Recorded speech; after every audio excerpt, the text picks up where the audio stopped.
여러분 윤 대통령이 노조회계 공시 시스템 구축하라 이렇게 얘기를 하셨어요. 윤 대통령이 이렇게 얘기를 했단 말이에요. 그러면 이걸 가지고 있잖아요. 이걸 가지고 쟤들은 노조 탄압이라고 그러고 있습니다. 자, 이게요. 노조비가 정확히 얼마인지도 몰라요. 지금요. 민주노총이 얼마가 거쳤는지도 우리가 알 길이 있나. 그런데 그게 이제 중요한 거는 민주노총이 그 노조비를 거둘 때 여러분 월급에서 공제를 해버린단 말이에요. 그쪽에 이제 사측에다가 얘기를 해서 이 사람은 우리 노조에 가입한 사람이니까 월급에서 이렇게 공제해서 바로 쏴주세요 하고 사측에서 월급 쏠 때 노총에다가 따로 그 사람 월급에서 공제해가지고 쏴버린단 말이에요. 그러니까는 거의 노조원 숫자하고 그 돈 들어오는 게 곱하기 하면 대충 나오는데 문제는 쟤네들이 노조원 숫자를 쟤네들이 발표하는 거를 무조건 믿어야 되나? 쟤네들이 주장한 대로 100만이라고 하면 100만이라고 하면 돈이 여러분 1년에 6천억이야. 5만 원씩 거두면. 그러면 그 중에서 노조에 가입돼 있었고 돈을 노조비를 다 내는지 노조비를 전부 다 5만 원을 내는지 10,000원 노조비 내는 사람도 있을 수 있는 거 아니에요. 쟤네들 내부를 우리가 다 들여다보지 못하니까 대공장 노조는 5만 원씩 내요. 대공장 노조는 그렇게 5만 원씩 딱딱한데 그 노조 중에서도 쟤네들이 이제 플랫폼 노동자들 이렇게 구성한 사람들은 이게 뭐 화물연대나 이런 데는 이제 노조비를 어떻게 걷고 이런 데 깜깜이지. 자, 이게 1년에 여러분 5만 원씩 걷는데 100만 명이라고 해서 6천억짜리 조직이면요, 여러분. 대가리 아픈 거야. 그럼도 조직이 반정부 투쟁을 한다? 그런데 이제 문제는 뭐냐면 그렇게 돈을 걷어가지고 뭐에 쓰려고 그렇게 노조비를 걷냐 이거죠. 그러면서 이 사람들이 이 노조비를 거두면서 사람들이 낼 때도 뭐냐면 기본적으로 원하는 게 기브 앤 테이크잖아요. 기브 앤 테이크라서 이럴 거면서 브로커비라고 생각을 한다니까요.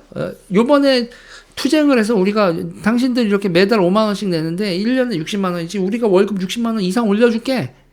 그러니까 최소한 여러분 기브 앤 테이크라고 본다고 하면 이 사람들은 1년에 임금을 60만 원 이하로 하면 내가 노조비를 왜 냈지? 이런 일이 벌어지잖아요. 그러고 나서 이렇게 투쟁을 했어. 그래서 노조비를 그래서 임금을 올려고 했단 말이에요. 그런데 그런 거 한다고 노조비가 그렇게 쓰여? 아니잖아. 그렇게 남는 돈 뭐해? 투쟁비라고 뭐 비축을 해? 아니면 법카로 펑펑 써? 본인들이 횡령해? 알 길이 없거든. 어디다가 후원해? 그래서 노조에서 후원하는 사회단체들 많아요.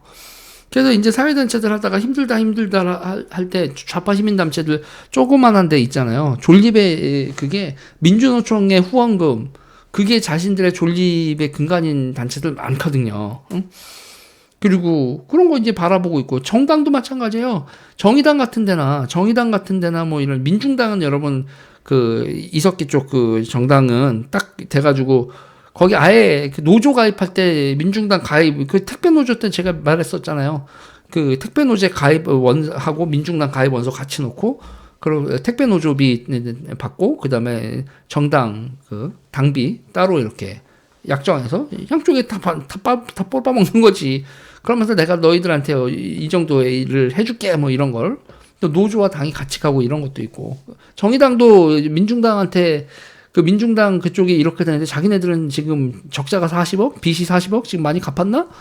정의당 존립 근거가 없어지고 있는데 그럴 때일수록 그거 있잖아요. 민주노동당은 민주노총이 배타적 지지를 하는 정당이었는데 그렇게 해주길. 노조가 이렇게 정당에 재정이나 이런 걸 다 커버해주길 그렇게 간절히 바라지. 자, 이런 식으로 되고 있을 때 이렇게 짬짬이로 돈을 쓰고 이런 게 노조원들이 다 동의를 하나? 아니 집행부가 이렇게 돈 쓰는 거에 전부 다 자율적 재량권으로 다 둬야 되나? 그리고 그들이 좋은 술집 가고 뭐 이런 거 안 하나? 요번에 횡령 사건도 몇 개 터졌던데. 뭐 한국노총 건설노조 같은 경우에는 뭐 자식한테 노조위원장 주려고 하는 이런 일도 벌어지고 했었는데 뭐 민주노총이라고 많이 다를까? 이거요. 그러면서 이제 윤석열 대통령은 금융감독원 전자공시 시스템 다트처럼 만들라 이렇게 얘기를 했어요. 이제 공시 노동조합 회계를 전자공시처럼 해서 우리가 로그인해서 언제든지 확인할 수 있게 우리가라고가 아니라 노조원들이죠. 노조원들 그리고 행정당국에서 이제 이렇게 보는 건데 이들이 우리 건 보면 안 돼 하고 이제 강력하게 반발을 하고 정부가 노조를 통제하려고 한다. 근데 그럼 물어보고 싶은 거예요. 그럼 노조는 누가 감시해? 그 정도 사이즈에 100만 명이 5만 원이면 맥스 6천억, 뭐 실질적으로는 한 3천억, 엔드 중앙은 한 100억 정도 쓴다고 하는데, 그러니까 각 지부 이게 지금 민주노총이 봉건 시스템 비슷해서 그 각 회사 있잖아요. 그 회사 노조가 자기 노조비를 대부분 쓰고 중앙으로 올려놓는 돈이 별로 안 된다고 그래요. 그래서 그때 얘기 나왔을 때 현대자동차 노조가 280억인데 중앙이 100억. 그러니까 민주노총 중앙이 100억의 예산을 돌리는데 현대자동차 노조가 280억이다. 그래서 중앙보다 지부가 훨씬 더 세다. 현대자동차 지부가 뭐 이런 얘기가 나왔었는데 어쨌든 다 합치면은 5, 6천억, 뭐 적게 잡아도 3천억 이렇게 될 것 같은데 이거를 그냥 완전히 짬짬이로 돌린다? 여러분 이건 아니지.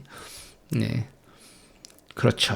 그래서 이거는요, 윤 대통령이 노조회계 공시 시스템 구축하라고 지시한 거, 이거는 법안이 또 필요하면 법안까지 짚어짐 해주면서 이거는 반드시 해야 되는 거 아닌가. 그렇게 생각합니다.